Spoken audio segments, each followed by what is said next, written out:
मैया षडानंद कार्तिकेय जी से कह रही हैं, कार्तिकेय हृदय में बाण नहीं लगना चाहिए, क्योंकि हृदय में शिव बैठे हुए हैं, भगवान शंकर उसके हृदय में विराजमान है। जब हृदय में शंकर बैठे हैं तो बाण ना लगे। और बहुत सुंदर शिव महापुराण का चरित्र कहता है, संपूर्ण विश्व के अंदर जितने भी मनुष्य निवास करते हैं, मानव रहते हैं, जितने भी मानव संपूर्ण विश्व में निवास कर रहे हैं, सबके भीतर, सबके अंदर ईश्वर का एक प्रतिबिंब है।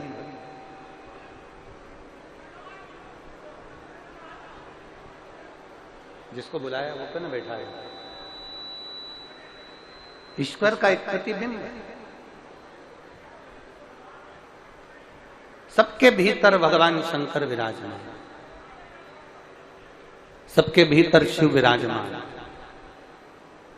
इसलिए शिव महापुराण की कथा कहती है कि किसी के हृदय को घात ना लगे, किसी के हृदय को ठेस ना पहुंचे। फिर एक बार बोलेंगे, वाणी ऐसी बोलिए, जम के बोलो जरा, वाणी ऐसी बोलिए मन का आपा खोए।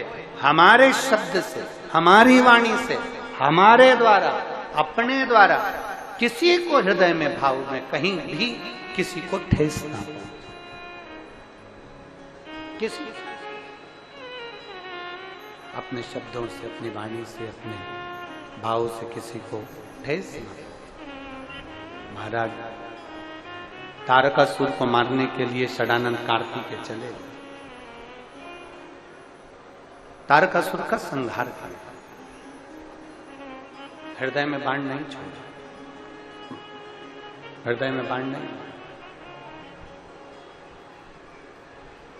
और तारकासुर का संहार किया।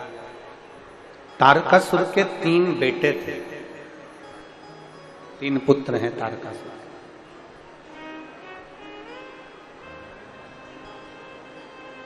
और तारकासुर के 3 पुत्र, तारकाक्ष, विदुम्माली, कमलाक्ष, 3।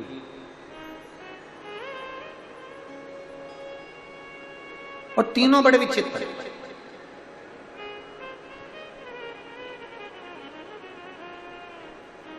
कल कथा में, कल कहा था कि परसों कहा था, परसों के दिन एक बात कही थी, बच्चों को खूब पढ़ाओ, उनकी खूब अच्छी एजुकेशन कराओ, बच्चों के लिए खूब मेहनत करो, बच्चों को खूब लायक बनाओ। कब बोला था? कल बोला था, परसों बोला था? जम के बोलो, परसों। चलो हम इसलिए पूछते हैं कि आप लोगों को याद है कि नहीं। परसों बोला, बच्चों को खूब पढ़ाओ, जी जान से ज्यादा मेहनत करो,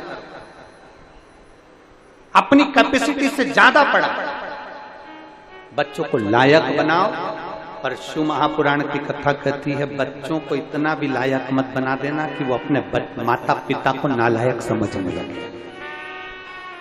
परसों की कथा में कहा था, बच्चों को इतना भी लायक मत बना देना, संस्कारों से विहीन मत कर देना कि वो अपने माता पिता को नालायक समझने लगे कि मम्मी तुम चुप रहो, पापा तुम चुप रहो, तुम्हें अकल नहीं है, तुम नहीं बोलो, मम्मी तुम फालतू की बात मत करो, माँ तुम चुप रहो, पापा तुम चुप रहो। जो बच्चे अपने माँ बाप को चुप करना चालू कर दें तो समझ लेना तुमने अपने बच्चों को लायक तो बनाया, पर संस्कारों की कमी ला दी, इसलिए तुम्हें नालायक समझ।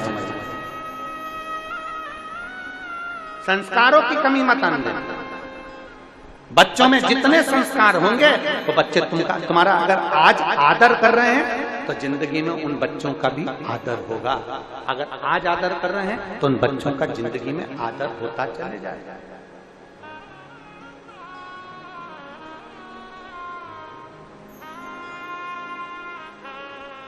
तारकासुर के 3 बेटे, तारकाक्ष, विदुम्माली, कमलाक्ष, 3 पुत्र। तीनों ने विचार करा कि मैं शंकर भगवान के पुत्र ने हमारे पिता को मारा है तो हम इससे बदला लेंगे, हम इनसे बदला लेंगे।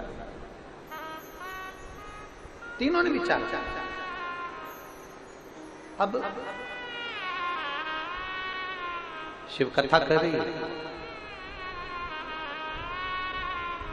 तीनों ने ब्रह्मा जी का तप कर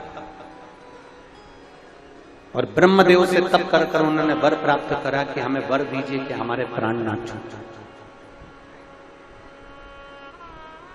हमें ऐसा वर दे दो कि हमारे प्राण ना छूटे, हमें ऐसा वर प्रदान करो कि हमारे प्राण ना जाए। ब्रह्मा जी बोले ये तो कभी नहीं हो सकता कि तुम्हारे प्राण नहीं जाएंगे, मरना तो पड़ेगा, प्राण तो जाएंगे निश्चित है, शरीर तो छूटे, शरीर तो छूटे, ये तो पक्का है कि प्राण जाना, प्राण छूटे।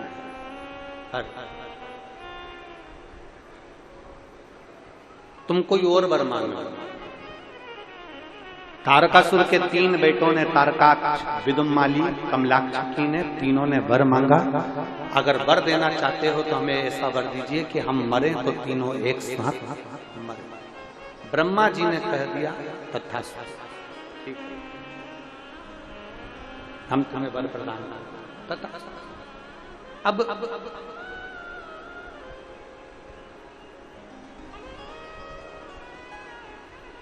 तीनों बेटों ने अपने अपने अलग अलग महल बना लिए, अलग अलग नगर बसा लिए तीनों ने।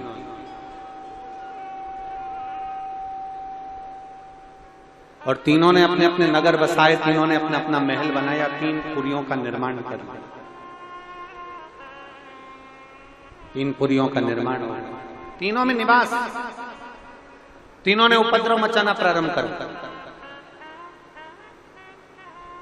भगवान शंकर से जाकर देवताओं ने विनती करी कि इन तीनों को मारने के लिए कोई उपाय सोचिए। शंकर भगवान ने कहा तुम 33 कोटि देवता पशु बन जाओ, मैं तुम्हारा पति बन जाता हूं, और तुम देवता दौड़ते दौड़ते इन तीनों को इकट्ठा करना, मैं इनका संहार कर दूंगा, तुम चिंता मत करो। सारे देवता मिलकर पशु बन गए और शंकर भगवान उनके पति बन गए।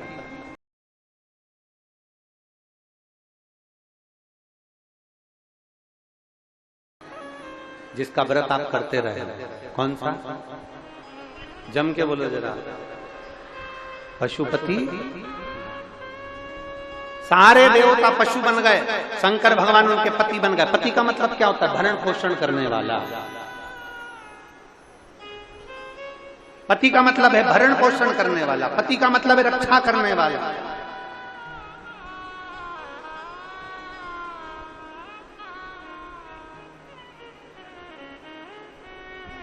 रक्षा के प्रति जागरूक होने वाले बन गए पशु। और शिव जी एक बड़े नंदी का रूप ले लिए, बड़े नंदी का, और जितने देवता थे वो छोटे पशु बनकर भागे। तारकाक्ष, विदुम्माली, कमलाक्षी, तीनों को इकट्ठा किया, तीनों को एकत्रित कर। अब तीनों को एकत्रित करा और जो शंकर भगवान ने तीनों को खदेड़ना प्रारंभ करा, तीनों को मारना प्रारंभ करा, इतनी देर में तारकाक्ष ने नीचे से निकलकर भगवान नंदी के शीश को काट दिया। जो भगवान पशुपति नाथ का शीश कटा वो नेपाल में जाकर गिर गया और डोलेश्वर महादेव पशुपति नाथ के नाम से पूजायमान हो गया। शंकर जी का जो नंदी का धड़ कट कर गिरा वो केदारनाथ जी के रूप में विराजमान। और भगवान देवादिदेव महादेव ने ये विचार करा कि आज नहीं मरे तो कभी नहीं मरेंगे। अगर इनके प्राण आज नहीं गए तो ये कभी मरने वाले नहीं है। शंकर भगवान अपने असली स्वरूप में आए, उन्होंने त्रिशूल लेकर तीनों को मारने का प्रयास करा। जैसे ही मारने का प्रयास किया विदुम्माली पीछे से निकल गया। जैसे ही विदुम्माली पीछे से निकला, तारकाक्ष कमलाक्षी को तो भगवान ने मार दिया, विदुम्माली को पीछे से त्रिशूल के भाग से उसके प्राणों को हर लिया। जैसे ही प्राणों को हरा, 33 कोटि देवताओं ने गर्जना करी, बोल पशुपतिनाथ भगवान की हर हर महादेव, हर हर महादेव। भगवान शिव का नाम पशुपति। शिव महापुराण में भगवान शंकर की पवित्र कथा में शिव महापुराण के अंदर पाशुपत्य अस्त्र, पशुपति व्रत, पाशुपत्य योग, तीनों की गणना करी गई।